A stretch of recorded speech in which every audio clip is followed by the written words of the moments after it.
Hey, Joe Harris here in the workshop. Today we're going to talk about some of the smaller tools that we use in the custom work. We're going to talk about files and Dremels and some of the different things that other people sometimes ask questions about, but if you don't really do too much of this work, you may not actually know all the details about it, so I figured I'd go over some of the stuff with you. There's many types of files out on the market. I tend to try to find some of the cheapest ones. I don't really get caught up in some of the more expensive type. There's really no need. These particular ones over here came from Harbor Freight. These were some older ones that I had that came from, I don't know, maybe Walmart or something. I had no idea really. But they work. And I'm fine with the Harbor Freight ones because they do exactly what I need. And then if any of them break, like this one did, then it's not really that expensive to go replace it. You can just go buy another set, and it's only like about $3 to $5, and you don't have to worry about spending a ton of money on something. And it's just a lot easier to just stick to the cheap stuff. As mentioned, whenever you break them, you don't really need to throw it away because you can still use it. And for an example, like with this piece of plastic here, if you want to carve in some detail to it, you can use that corner and score in a line like that, and score in another line. And yeah, you can be kind of messy with it too, because I'll show you exactly what I'm doing here. You score a couple lines like this, and then connect a few lines in the middle,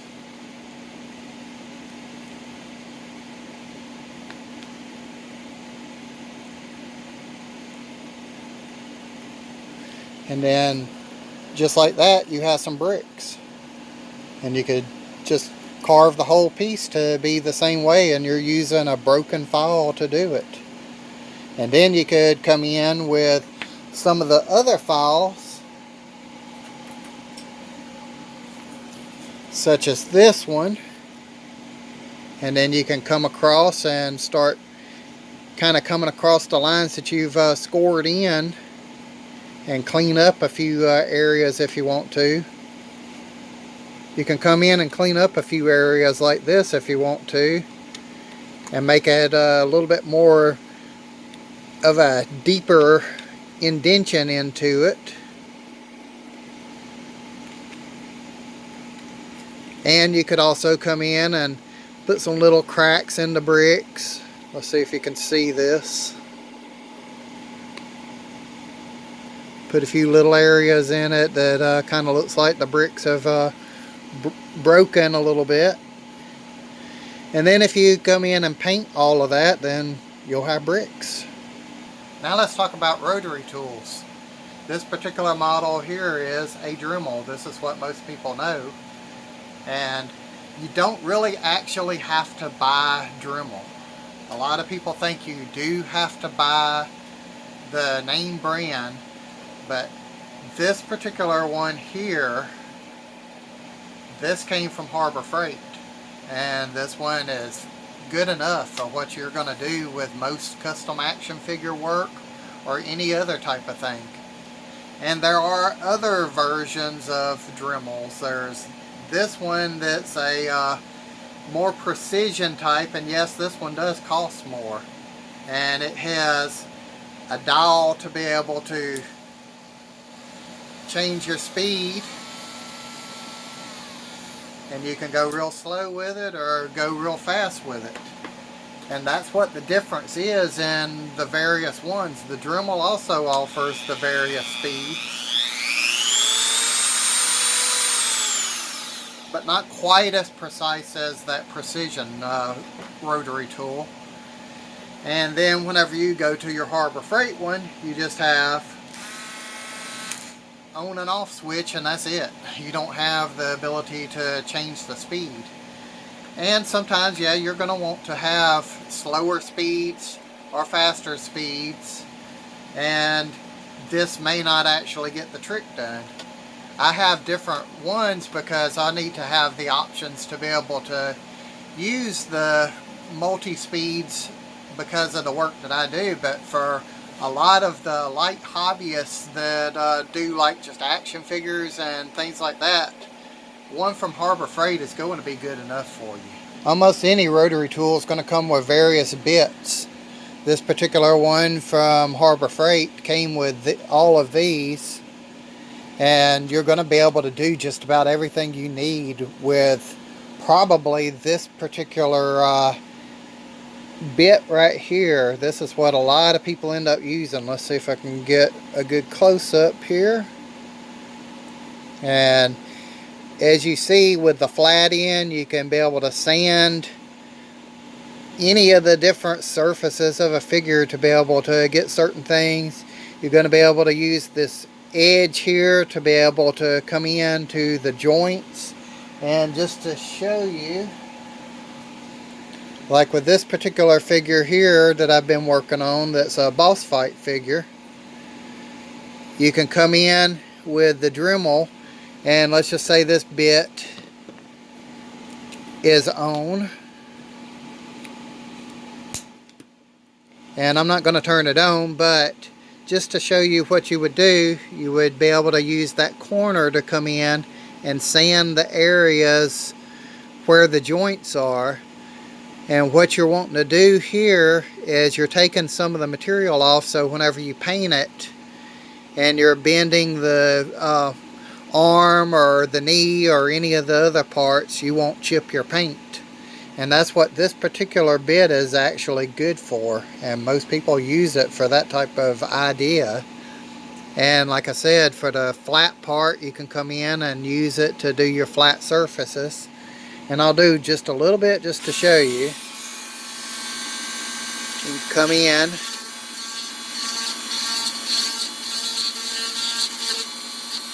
and just take a little bit off like that.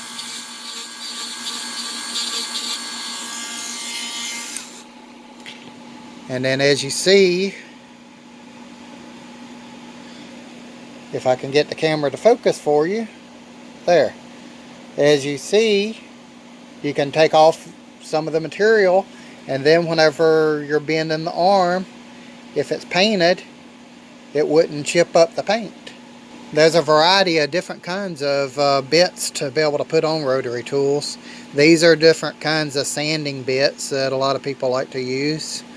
I use some of them, but I tend to stick to the smaller ones because I'm working with action figures and stuff like that, so there's no real reason to get the bigger stuff.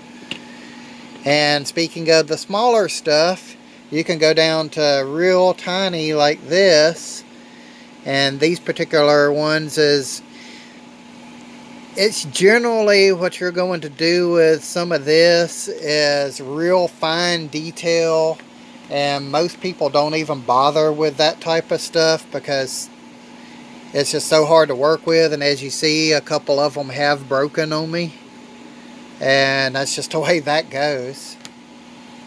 And then whenever you get into the other particular bits, that's like the Harbor Freight ones, there's all of these different kinds. What you wanting to do, you've got like a ball one here, and that particular one, what I like to use it for is if I'm doing a head for a figure and you need that socket in there, you can be able to use something like this one and drill out a hole to be able to get down in there, and then you can pop this one down in and then drill your ball out, and then whenever you're ready to put the head on, it just pops on to the body without any problem. And it takes a little bit of work, and usually what you're going to do, there's two different kinds right here. So what you end up doing is you'll work with the smaller one first to get it started, and then you'll work with the bigger one to get the other part. And you're going to want to take the area that you're working on, and have, like I said, one of these particular kinds of bits. And you're going to go down in first like you're drilling a hole, and then you would go to the certain depth of what you know to do. And the way you're going to end up finding that out is depending on how the head fits on the body. You're going to have to kind of line it up and figure out how deep it needs to go. Once you figure that out and you drill into the neck area like that, then you would round out just enough to where it's the size of the bar that's up in here. And then once you have that particular bar all drilled out, then you're going to take your other one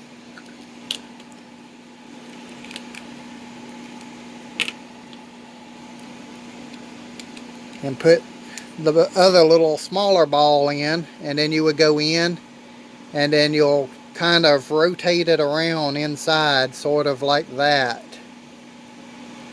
And then whenever you start seeing progress and you got it to a point where the big one can go in, then you take that one and you would pop it on in. And then usually the way I do it is, instead of turning it on, I'll just give it a couple turns. I'll just kind of turn it a little bit, and then it ends up making the hole the size it needs to be for that little peg right here to fit in. And then you can pop it on, and then you got your figure ready to go. Going back to the idea of carving detail into plastic, you can use the rotary tool to be able to do that as well. Let's say you want to carve some kind of detail into the, I'll just do some kind of simple thing.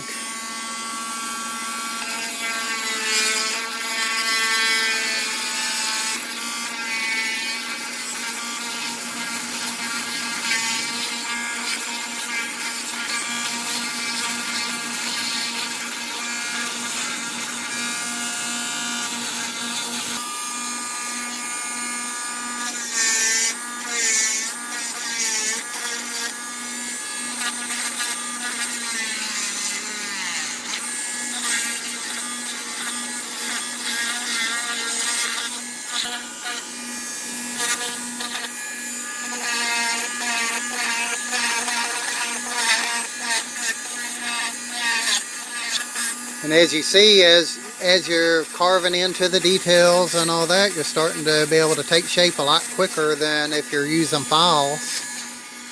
And if you haven't figured it out, I'm doing a gunshot, because most people that's doing G.I. Joe stuff, or if you're doing Marvel or any of that, you end up doing like brick walls and stuff where you'll end up having areas where it looks like someone shot in the wall. And you can do any of that type of stuff. And just to show the brick again, you can come through and carve your stuff into it with the rotary tool again.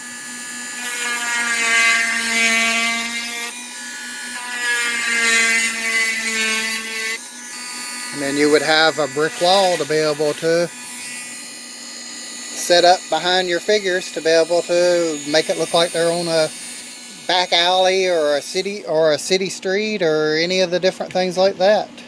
I like to be able to have a handheld belt sander.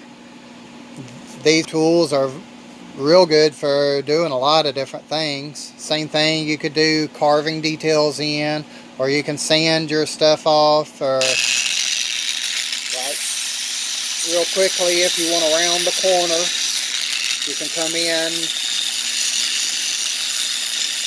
and just like that, you have a rounded corner instead of a straight corner.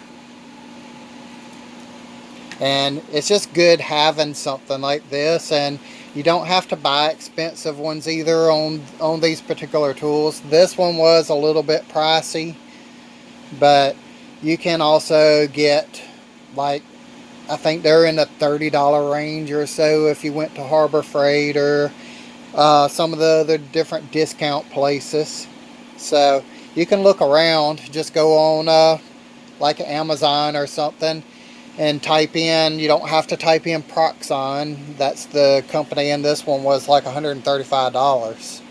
But you can go through and just type in handheld belt sander, and you'll be able to find all types of different versions of the same tool.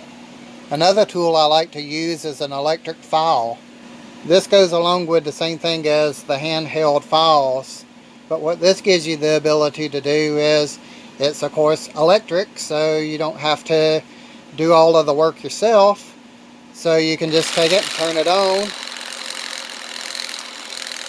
and just sand on the edges or whatever it is that you're working on. You'll get the rounded corners and stuff like that, the same as the handheld belt sander, and it's a little slower, and this is usually more for precision type stuff, but it's a good tool to have, and they're not really too expensive. So if you end up feeling like you need it, go ahead and get one.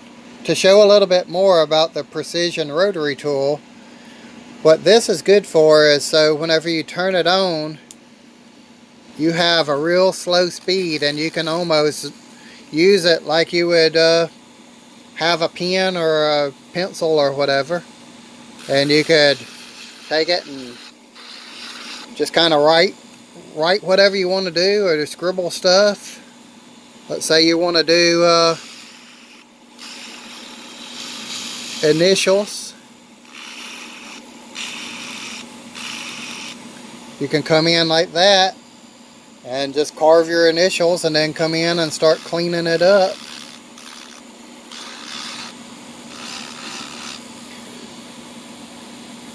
So you can sort of engrave with it, or do any of the real high detail work that you would want to do. But it's just a good one to have, and it's not necessary to have it. So I just wanted to show it just in case you decided this is something that you would like to look into. And you can see the company here, so you can look it up on Amazon, and I'm sure there's plenty of other versions of it too that's probably cheaper than this one, or maybe more expensive. I don't really know. I just had this one on hand and have been using it for several years, so I don't really know a whole lot about the pricing. Of course, everybody knows about the Exacto blades and Exacto knives. Anybody that does any of this type of work has probably already used it.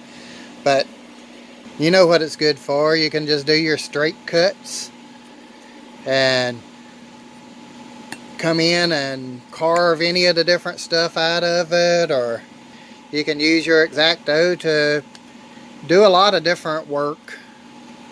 And as you see here, I'm coming in and cutting, and be very careful too if you're cutting towards your hand, so that way you don't cut your hand. Most of us has already done that probably plenty of times. But you can come in and do some of the different work like this. And eventually what you would end up doing, depending on what you're making, you can again have like a piece of a wall that's broken up, or if you're needing to just completely cut it off, as you've seen I scored it, so you can just break your plastic with it. And Exactos are just of course good to have. Going back to filing, because filing is a big part of doing the custom work, this is another type of an idea that there's a lot of people that like to use them, and I like to use them for certain things myself even. And it just gives you a piece of sandpaper right across there, and it gives you the ability to come across sanding your edges. And I do this for whenever the edges are real frayed, whenever I'm doing all of my cutting on like the bandsaw, or doing a rough cut. I can come across with this type of sandpaper, and it smooths the corners out without being too rough with it like the hand files are. And there are different types of grits of the sandpaper, and you can buy the different pieces to be able to replace it whenever it breaks or starts wearing out. So that's another option that you can look at.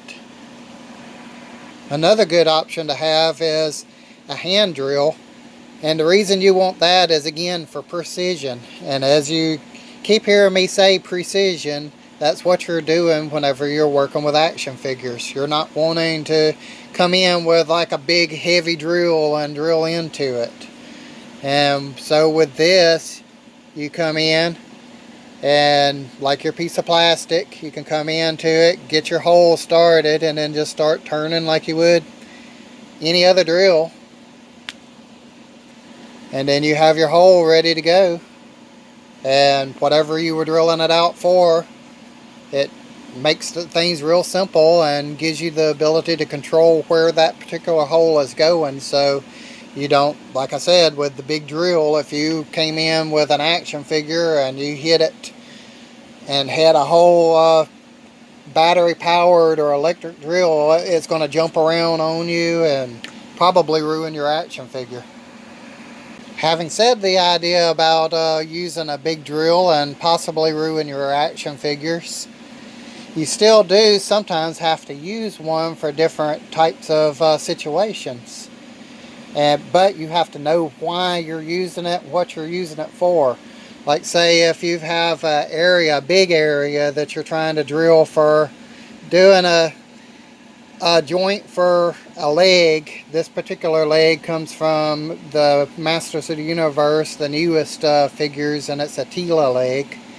And if you were modifying it in any particular way and you needed to get that hole bigger because you had a new way that you were attaching it to another body or anything like that, sometimes you have to go real slow, and you're going to want one that you can be able to control the speed, so that way you can slowly press the trigger and you have different abilities to be able to turn it. So whenever you put it to the figure, you're not going to go in and just chew the whole leg up and mess everything up. There's a lot of us getting older, and as we get older, it gets harder to see stuff. If you're still young, then that's great, but if you hit 30 or higher, then your vision might start going. Even at 20, though, there's people that needs a little bit of help. And I've been able to pick up stuff like this, and you have the ability to change out to different types of lenses that you can pull the piece off and put another one on, and you have different magnifications that way. And just to kind of give you an idea through the camera, as you see, it gives you some decent magnification. And what you're going to do with it is, of course, you're going to use it to see the detail of your action figures better. So whenever you're doing all of your detail work, you'll be able to see what you're doing and make it better.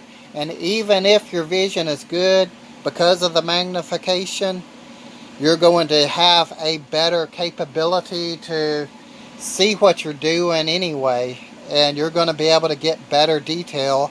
And whenever you take your pictures with your cameras and that camera gets a close shot of your action figure, what you may not have seen with just your eye by itself, this particular magnification will help you be able to see that, and it'll look better on camera. Another tool a lot of people use will be like the carpet knives. You're going to use it as a cutoff, and you're cutting your area, and if you've got a piece of plastic, you can score it multiple times over and over within the same area until you end up getting the area to either break it off, or if you need to, you can be able to continue to cut until it ends up cutting it all the way through.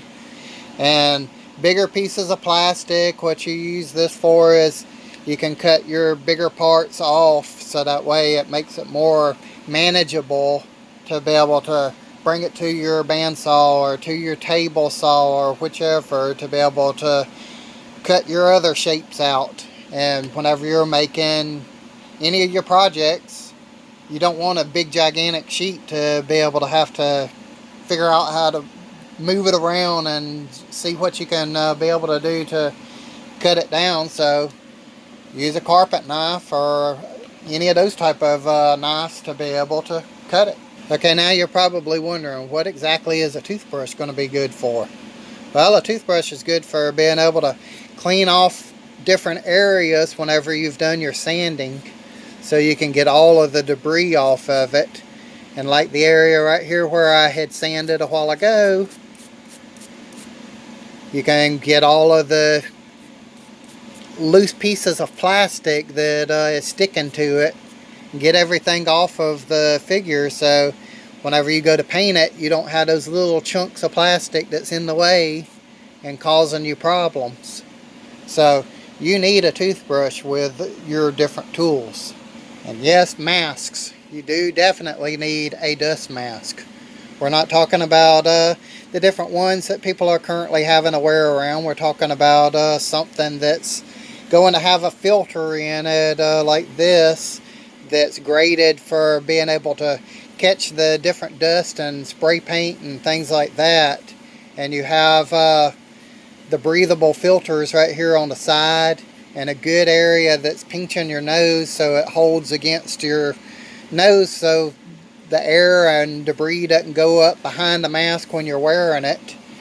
And this one's just an easy one to do because you can put it on and it just velcros behind your head. And then you have the ability to just wear it, do what you need to do whenever you're sanding on your action figures. You don't have to worry about breathing the dust. Or if you're at your paint booth and you're spraying your different projects to paint it, you won't, any of the loose paint that happens to get out of the paint booth, you won't have to worry about breathing it. So get a dust mask. To touch on different glues that I use, I have different kinds that I'll do different projects with. This is just a regular type of liquidy super glue, and you can use this on just about anything as long as the super glue adheres to it. Most of the plastic that I use, you can easily put some of the glue on it, put it together, and it'll stick without a problem. I also use this particular kind because it's a thicker glue, and this is what I generally will use my play sets for, because it holds, and it pretty much will hold forever.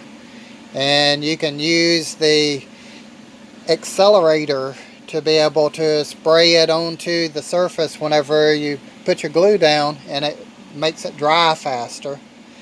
And this is just regular model glue, and there's all kinds of different model glues out there.